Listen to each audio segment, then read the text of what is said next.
राधे दोस्तों, स्वागत है आप सभी का राधा रानी के छोटे से यूट्यूब चैनल पर।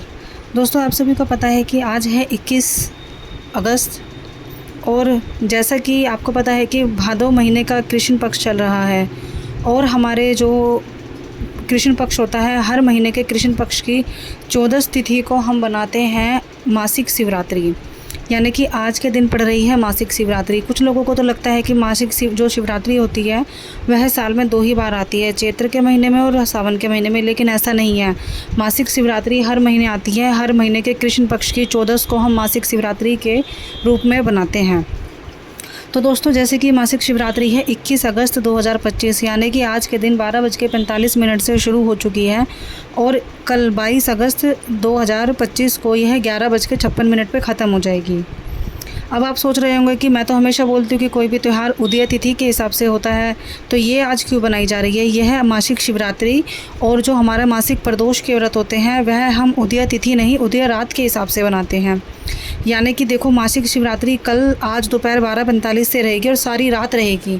कल दोपहर 11:56 पे ख़त्म हो जाएगी। तो शिवरात्रि का जो मुख्य त्यौहार होता है और जो प्रदोष के व्रत की मुख्य पूजा होती है वह दिन छिपने के बाद प्रदोष के काल में ही की जाती है। इसीलिए हम शिवरात्रि और प्रदोष का व्रत उस तिथि को करते हैं जिस तिथि की रात में शिवरात्रि की तिथि और प्रदोष की तिथि चल रही होती है। तो इसी हिसाब से आज हम शिवरात्रि का व्रत बनाएंगे, शिवरात्रि की पूजा करेंगे। और दोस्तों, रात्रि में जो शिवरात्रि की पूजा का समय रहेगा, 4 पहर की पूजा होती है, लेकिन मुख्यतः हम लोग तो 2 ही पहर की पूजा करते हैं। बाकी फिर भी मैं आपको बता देती हूँ, शाम को 7:09 से रहेगा पहले पहर की पूजा, 9 मिनट से लेकर 12:02 तक रहेगी दूसरे पहर की पूजा और 12:02 से 12:46 तक रहेगी तीसरे पहर की पूजा और उसके बाद जो रहेगी हमारी चौथे पहर की पूजा रहेगी। तो मुख्यतः हम जो है 12:02 से 12:46 पर भी पूजा कर सकते हैं और प्रदोष के काल की पूजा तो मैंने आपको बता ही दी है, 7 बजे से लेकर 9 बजे तक के बीच में आप कभी भी कर सकते हो। देखो, हिंदू सनातन धर्म के हिसाब से ना जो हर महीने के कृष्ण पक्ष में 14 आती है, जिसको हम मासिक शिवरात्रि व्रत कहते हैं, इस दिन क्या होता है ना दोस्तों, ये भगवान शिव की आराधना का दिन होता है। भगवान शिव की हम पूजा करते हैं, भगवान शिव की विधि पूर्वक उनको जो है उनकी आरती उतारते हैं, व्रत रखते हैं, उपवास करते हैं, माता पार्वती की पूजा करते हैं। और जिन भी लोगों के मन में कोई इच्छा होती है, जैसे किसी के मन में इच्छा होती है संतान प्राप्ति की, पुत्र प्राप्ति की, या फिर विवाह की, या अपने कोई परीक्षा की, मतलब जो भी लोगों के मन में इच्छा होती है, कोई रोग मुक्ति की, तो वह अपनी ये इच्छा करके मासिक शिवरात्रि का और प्रत्येक शिवरात्रि का व्रत करते हैं। साल में 12 महीने होते हैं, उसी प्रकार 12 मासिक शिवरात्रि आती हैं, जो कि हमें अलग अलग प्रकार से जिसको हम अलग अलग प्रकार से जानते हैं। तो सबसे पहले देखो दोस्तों, मासिक शिवरात्रि हो या कोई भी शिवरात्रि हो, शिवरात्रि के दिन की पूजा विधि किस प्रकार होती है। सबसे पहले आपको बहुत मुहूर्त में सुबह स्नान करना होता है, नहाना धोना होता है। नहाने धोने के बाद हमें क्या करना होता है, भगवान के लिए पूजा की थाली सजानी होती है। पूजा की थाली में रुद्र अभिषेक करने के लिए पंचामृत जरूर होना चाहिए। पंचामृत में आप दूध, दही, घी,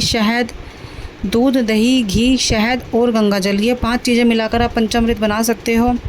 पंचामृत सबसे पहले शिवलिंग पर चढ़ाइए, उसके बाद गंगा जल से उनको अभिषेक कीजिए। फिर आप पीला चंदन, लाल चंदन, सफ़ेद चंदन से उनका तिलक लगाइए, उनके ऊपर भस्म चढ़ाइए। उसके बाद आप उनको वस्त्र के रूप में कलावा या जनेऊ अर्पण कर सकते हैं। आप उनको इत्र की सेवा भी दे सकते हैं। इसके बाद आप फूल चढ़ाइए, फूल के रूप में आपके पास कोई से भी फूल हो या किसी भी फूल की माला हो, सिवाय केतकी के फूल के आप उनको चढ़ा सकते हो। केतकी का फूल भगवान भोलेनाथ को नहीं चढ़ाया जाता।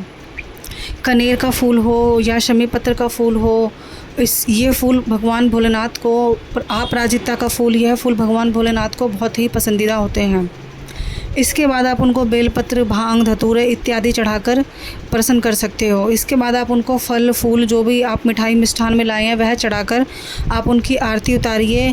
आप भोलेनाथ की आरती कर सकते हैं। उनके जो मंत्र होते हैं, ओम नमः शिवाय, श्री शिवाय नमस्तुभ्यम, आप इनका जाप कर सकते हो 11 बार, 21 बार, 51 बार। ये तो होती है दोस्तों सरल पूजा विधि शिवरात्रि के दिन की, जो कि हमें करनी होती है। इसके बाद आपको शिवरात्रि के दिन की कथा ज़रूर सुननी होती है। मैं आपको शायद पहले भी कई बार बता चुकी हूँ, अगर आप मेरे चैनल पर सब्सक्राइब कर चुके हैं, तो कि कोई भी जो व्रत होता है, जो पूजा होती है, वह बिना कथा के अधूरी होती है।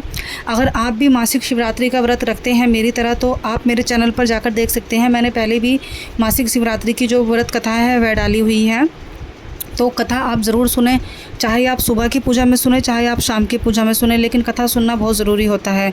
शिवरात्रि की कथा सुने बिना व्रत जो है अधूरा माना जाता है। उसके बाद देखो, दान दक्षिणा का बहुत महत्व होता है। शिवरात्रि के दिन आप अन्न दान कर सकते हो, फल फूल दान कर सकते हो, किसी को वस्त्र आदि दान कर सकते हो, जिसको ज़रूरतमंद को भोजन दान कर सकते हो। इन सब को करने से आपके जो व्रत का महात्म होता है, पुण्य होता है, वो दोगुना बढ़ जाता है। शिवरात्रि के दिन के उपाय होते हैं दोस्तों। देखो, शिवरात्रि के दिन क्या होता है ना, बहुत से लोगों की एक अलग अलग इच्छा होती है, लेकिन जिस प्रकार हमारी मासिक शिवरात्रि होती है, मासिक शिवरात्रि के समय एक ऐसा दिन होता है कि ये हमारे भोले बाबा की मतलब भोले बाबा का प्रिय दिन होता है। वैसे तो भोलेनाथ के जो प्रिय दिन है वह बहुत सारे होते हैं। जैसे कृष्ण पक्ष की अष्टमी आती है, उस दिन हम काल अष्टमी के रूप में बनाते हैं, जिसमें कि भोले बाबा ने रुद्र रूप धारण करके भैरव बने थे। वह भी भोले बाबा का दिन होता है। भोले बाबा की प्रदोष की त्रयोदशी तिथि आती है, जो कि कृष्ण पक्ष और शुक्ल पक्ष दोनों का आती है। शिवरात्रि आती है, तो यह भोले बाबा के प्रिय दिन होते हैं। यह सभी दिन भोलेनाथ को, सोमवार का दिन हो गया, भोलेनाथ को बहुत प्रिय होते हैं, जिससे कि हम भोलेनाथ को प्रसन्न करके अपने मन चाहे वर की प्राप्ति कर सकते हैं। तो शिवरात्रि के दिन आपको करना क्या होता है दोस्तों, भोलेनाथ को जो है बेलपत्र ज़रूर अर्पण कीजिए। आपसे बन पड़े 5 बेलपत्र लीजिए। 5 बेलपत्र के जो 3 पत्ते होते हैं, तीनों पत्ते पर पीला चंदन लगाइए, शहद लगाकर भोलेनाथ को अर्पण कीजिए और आपकी जो भी इच्छा है आप उनसे ज़रूर मांगिए। आपकी ज़रूर ये इच्छाएँ ज़रूर पूरी होंगी। इसके बाद शिवरात्रि के दिन का एक उपाय होता है, जो अचूक उपाय होता है दोस्तों। आपको अपने घर के मंदिर जो आपके घर मंदिर हो, आसपास मंदिर की चौखट पर और बेलपत्र के पेड़ के नीचे ज़रूर दिया जलाना होता है, घी का दिया, लंबी बाती का, जो कि आपके जीवन में रोशनी ही रोशनी लेकर आता है, आपकी सभी प्रकार की मनोकामनाओं को पूरी करता है और जो भी आपके जीवन में दुख संकट होते हैं उनको दूर करता है। तो दोस्तों, भोलेनाथ की जो आराधना होती है वह एक ऐसी भक्ति होती है जिससे कि ऐसा सब कुछ हमें मिल सकता है भोलेनाथ की भक्ति से। बस हमारे मन में लालच नहीं होना चाहिए और हमारे कर्म अच्छे होने चाहिए। तो अब हम बात करते हैं दोस्तों शिवरात्रि के व्रत की कथा की, जो कि वैसे तो मैंने पहले भी कई बार अपने चैनल पर डाली हुई है, लेकिन भादो महीने की यह शिवरात्रि के व्रत कथा है, जो कि आपको व्रत के दिन अवश्य सुननी है। और जैसे कि शाम का पूजा का समय मैंने आपको बताया है, जो कि आपका रहेगा 6:45, यानी कि लगभग 7 मिनट से लेकर 9 बजे तक का रहेगा। जिस समय आपको पूजा करनी है उस समय आप ये रुद्र अभिषेक भी कर सकते हो। रुद्र अभिषेक आप अवश्य कीजिए शिवरात्रि के दिन। आप भोलेनाथ को कोई भी 21 चीज़ों को अर्पित कर सकते हो। 21 गेहूं के दाने हो गए, 21 काली मिर्च के दाने हो गए, 21 चने की दाल, मूंग की दाल, 21 दूर्वा हो गई, 21 बेलपत्र हो गए, 21 शमी के पत्ते, कुछ भी जो आप पे बन पड़े। ठीक है, ये तो चीज़ें आपकी हो गई। दूसरी बात, अब मैं आपको छोटी सी शिवरात्रि की कथा सुनाती हूँ कि एक नगर में एक शिकारी रहता था। शिकारी बहुत गरीब था, उसके ऊपर एक सेठ का बहुत कर्जा चढ़ा हुआ था। सेठ ने एक दिन शिकारी को पकड़कर अपने जेल में बंद कर दिया और उसको भोर मुहूर्त तक जंगल में ही अपने जेल में ही बंद रखा। तो शाम का समय था, उस दिन मासिक शिवरात्रि भी थी। तो शिकारी ने उस दिन शाम के समय भगवान भोलेनाथ की आराधना करी, जेल में बंद होकर भगवान भोलेनाथ को दिल से याद किया। और अगले दिन जब उसे साहूकार जो था, सेठ था, उसने बुलाया और सेठ ने उससे पूछा शिकारी से कि तुम मेरा दिया हुआ कर्ज आखिर कब तक चुका दोगे। तो शिकारी ने बोला कि तुम मुझे 2 दिन का मुहूर्त दो, अगर 2 दिन के अंदर मैंने आपका कर्ज नहीं चुकाया तो तुम जो मेरे साथ करना चाहो कर सकते हो, यह मेरी जवान है। यह सुनकर सेठ शिकारी को छोड़ देता है। शिकारी अपना शिकार करने के लिए जंगल में जाता है, क्योंकि पहले से ही 2 दिन से उसके बच्चे बहुत भूखे प्यासे थे। अपने बच्चों की भोजन की तलाश में जब वह जंगल में जाता है तो उसे कोई शिकार नहीं मिलता। शाम का समय हो जाता है और शिकारी को यह भी चिंता होती है कि उसने सेठ से भी वादा कर दिया है, तो आगे उसके परिवार का और उसका क्या हाल होएगा। तो होते होते शाम हो जाती है और देखता है कि शिकारी एक हिरणी जो कि उसकी तरफ आ रही होती है। तो शिकारी क्या करता है, हिरणी को मारने के लिए पेड़ पर चढ़ जाता है और उसका इंतज़ार करता है कि कब वो उसके करीब आए और कब वो उसे मारे। शाम का समय था, आप सभी को पता है, और शिवरात्रि मासिक चल रही थी, प्रदोष काल का समय था। तो जैसे ही शिकारी पेड़ पर चढ़ा तो उसको पता नहीं था वह बेलपत्र का पेड़ था और नीचे झाड़ियों में छुपा एक छोटा सा शिवलिंग भी बना हुआ था। तो जैसे ही वह पेड़ पर चढ़ा तो प्रदोष काल में पेड़ की जो पत्तियां टूटी, तो अनजाने में ही सही शिकारी ने शिवलिंग पर बेलपत्र अर्पित कर दिए। जैसे ही उसने बेलपत्र अर्पित कर पेड़ पर बैठा और हिरणी उसके पास आई, तो वह शिकारी हिरणी को मारने चला। हिरणी ने बोला, नहीं, मैं एक गर्भवती हिरणी हूँ और मैं अपने पति की तलाश में हूँ। जब मुझे मेरा पति मिल जाएगा तो तुम उसके बाद बेशक मुझे मार देना। हिरणी की यह बात सुनकर शिकारी को दया आ गई और उसने हिरणी को छोड़ दिया। उसके बाद वह इंतज़ार करता रहा दोबारा अन्य शिकार का, और प्रदोष काल जो पूजा का, शिवरात्रि की पूजा का दूसरा पहर शुरू हो गया। दूसरा पहर होते होते शिकारी को बहुत भूख लगी तो उसने दूसरे पेड़ से फल तोड़कर खा लिए और अनजाने में से ही 1-2 फल उसके हाथ से नीचे भी गिर गए, जो कि शिवलिंग पर अर्पित हो गए। इसी प्रकार उसकी दूसरे पहर की फूल और पत्ती और फल से जो है दूसरे पहर की पूजा भी पूरी हुई। इसके बाद एक हिरनी आती है, जो कि हिरनी अपने बच्चों के साथ आती है और शिकारी उसे मारने लगता है। तो वह हिरनी कहती है कि नहीं, एक बार जब मेरे बच्चे अपने पिता से मिल जाएंगे तो तुम उसके बाद मुझे मार देना। शिकारी ने उस हिरनी को भी जाने दिया। ऐसे ही करके कुछ पहर के बाद तीसरे पहर की पूजा शुरू हो गई और थोड़ी देर के बाद एक हिरनी आती है। शिकारी कहता है अब तो मैं इसे ज़रूर मारूंगा। तो वह हिरनी भी शिकारी के सामने रोने लग जाती है और कहती है अभी तो मेरा विवाह हुआ है, मैं अपने हिरण से मिली भी नहीं हूँ, मैं एक बार अपने पति से मिल लूँ, उसके बाद चाहे तो मुझे मार देना। शिकारी उस हिरनी को भी छोड़ देता है। कुछ ही देर बाद एक हिरण आता है। शिकारी कहता है कि अब मैं इसे नहीं जाने दूंगा।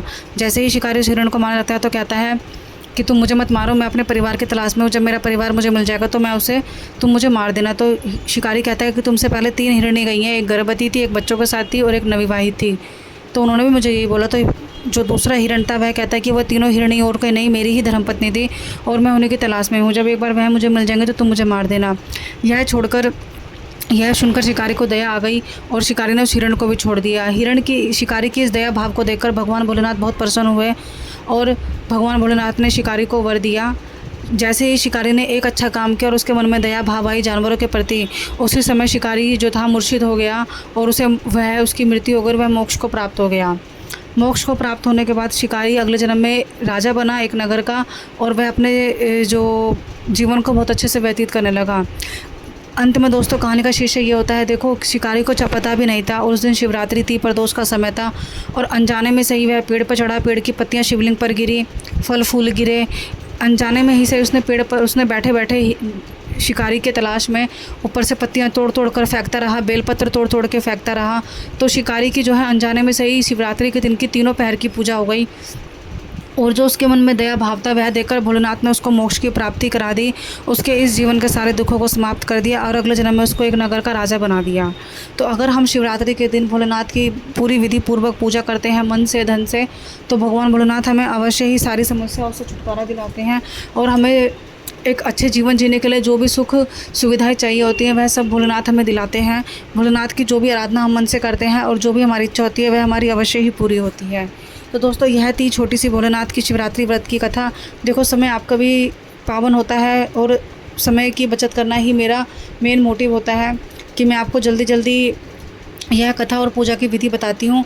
लेकिन फिर भी अगर आपको समझ ना आए तो आप प्लीज़ मुझे कमेंट कीजिए, मैं थोड़ा धीरे बोलने की कोशिश करूँगी। बाकी जितनी जल्दी मैं कोशिश होती है कि आपका भी समय ना लगे और मेरा भी, क्योंकि व्रत के दिन पूजा पाठ पढ़ने का फुर्सत नहीं होती, तो फिर इतनी लंबी कथा या वीडियो देखने की तो किसी को भी फुर्सत नहीं होती है। तो दोस्तों ये थी छोटी सी कथा और ये छोटी सी एक मेरा कंटेंट था जो कि मैं आप तक लेकर आती हूँ। हमारे महीने के मासिक के जितने भी 30 त्यौहार होते हैं उनकी जानकारी, उनकी व्रत कथाएं। बाकी देखो मेरा जो शिवरात्रि का व्रत है, आज मैं प्रत्येक मासिक शिवरात्रि का और प्रत्येक मासिक प्रदोष के व्रत रखती हूँ। आज मेरा शिवरात्रि का व्रत है और लगभग मुझे शिवरात्रि का व्रत करते करते 1 साल से ऊपर हो चुका है।